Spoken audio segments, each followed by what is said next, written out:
ब दिन बढ़ जाते हैं, कभी डीजल बढ़ जाता है, कभी पेट्रोल बढ़ जाती है, रोटी खाना बड़ी मुश्किल हो गई है। जरदारी आया, महंगाई वधी, नवाज शरीफ आया, महंगाई वधी, मेरा तब्दीली सरकार आया जिन्होंने वोट देता है, महंगाई वधी। पहले 500 रुपए में गुजारा सबका होता था, आजकल 2000 भी कुछ नहीं है लोगों के लिए। खुदा की कसम हम सोच रहे हैं बाइक को स्टॉल लगा लें, दुकानें छोड़ दें। बड़ी मुश्किल से 300-400 रुपये शाम को बचता है, तो उसमें आप खुद अंदाज़ा कर लें कि इस दौर में गुजारा होता है। नमस्ते, मैं हूं सुरेश कुमार एकलवे और आप देख रहे हैं Hindustan news and tips. Pakistan का आर्थिक संकट हाल के महीनों में विदेशी मुद्रा की कमी के साथ साथ भोजन और दवा सहित आवश्यक वस्तुओं की कमी से जूझ रहा है। इस कारण देश में महंगाई 40% तक बढ़ चुकी है।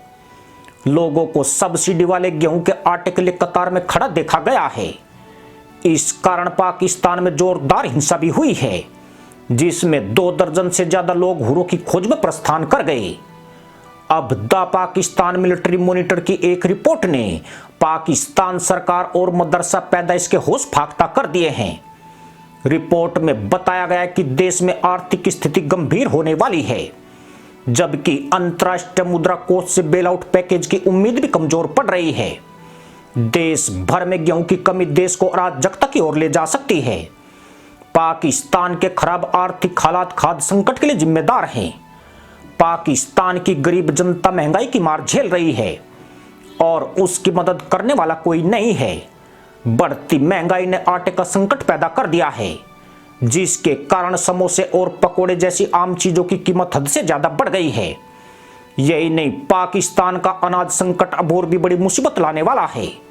पाकिस्तान के पंजाब में गेहूं उत्पादन ने बड़ा झटका दिया है।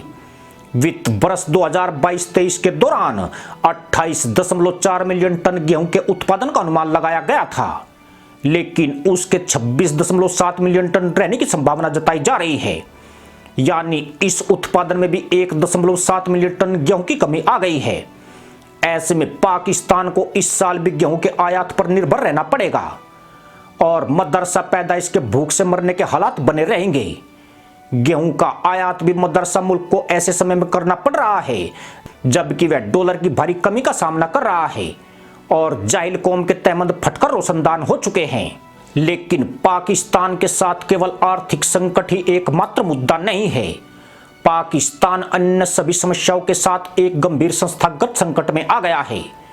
पूर्ववर्ती इमरान सरकार एक राजनीतिक तख्तापलट की शिकार हुई।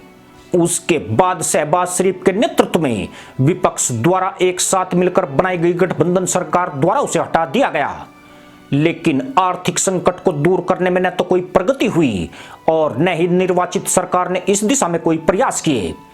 मदरसा मुल्क में बदले की राजनीति चरम पर है और देश ने अतीत में इस तरह की सबसे खराब राजनीति देखी है, जो अक्सर अपने नेताओं की बेशर्मी से हत्या, फांसी या निर्वासन की ओर ले जाती है। जिन्ना का मुल्क उन्हीं मुल्ला नीतियों का अनुसरण करता है जहां गद्दी की महत्वाकांक्षा कुछ भी करा सकती है।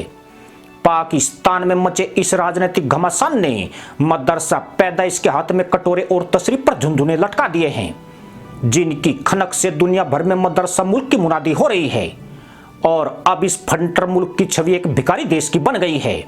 रमजान के महीने में जो लोग चाट पकौड़ी खाकर इफ्तार करते थे, इस साल उन्होंने दुकानों से सड़ा भूसा खाकर गुजारा किया है। अब भी हर दिन लाखों लोग सरकारी दुकानों के बाहर राशन लेने जाते हैं। भिखारियों से भी बदतर हालात में खड़ी जाहिल कौम अपने भाग्य पर इस वक्त थूथू सूसू कर रही है। इनमें से ज्यादातर को बिना राशन के खाली हाथ लौटना पड़ता है। ऐसा इसलिए क्योंकि इन सरकारी दुकानों पर सब्सिडी वाला गेहूं मिलना मुश्किल है। इसे पहले ही अमीर बड़ी मात्रा में खरीद लेते हैं और फिर कालाबाजारी करके बाजार में बेच दिया जाता है। इन सब चीजों से बड़ा सवाल यह खड़ा होता है कि आखिर मदरसा पैदाइश कब तक सब्र करेगी। खाने की कमी लगातार कीमतों में इजाफा कर रही है, जो हर रोज नई ऊंचाई छू रहा है। 19 अप्रैल 2023 को बड़ी कीमतें 47.2% पर पहुंच गई। यह मदरसा मुल्क में महंगाई का वो रिकॉर्ड है जो इस साल फिर टूटने वाला है, क्योंकि हालात गधा पकाओ बकरा बताओ से कहीं ज्यादा बदतर हो चुके हैं। पाकिस्तान में आटा पाने के दौरान मची भगदड़ में अब तक कई लोग घरों की खोज में प्रस्थान कर चुके हैं। यही नहीं, ईद पर खरीदारी भी बेहद कम रही है और लोग नए तहमदों का जुगाड़ तक नहीं कर सके। पाकिस्तान के गरीबों के लिए सरकार ने जब आटा भेजा तो उसे भी रास्ते में अधिकारियों ने गायब कर दिया। अप्रैल में ही पाकिस्तान से कई ऐसी खबरें आई जब आटे के ट्रकों पर लोग हमला कर रहे हैं। इस तरह के वीडियो इस बात की गवाही दे रहे हैं कि पाकिस्तान में अराजकता फैलनी शुरू हो गई है, पर यह एक शुरुआत भर है। मदरसा मुल्क में बाढ़ के चलते गेहूं उत्पादन में गिरावट अब उसके लिए खौफनाक पल लाने वाली है। जैसे जैसे लोगों की भूख बढ़ेगी यह अराजकता और ज्यादा बढ़ेगी, जिसके बाद पाकिस्तान उस तमाशे का केंद्र बनेगा जिसका इंतजार सिर्फ हिंदुस्तान ही नहीं, ईरान और अफगानिस्तान भी कर रहे हैं। इसी के साथ अनुमति दोस्तों, जय जवान जय किसान जय हिंद, वंदे मातरम।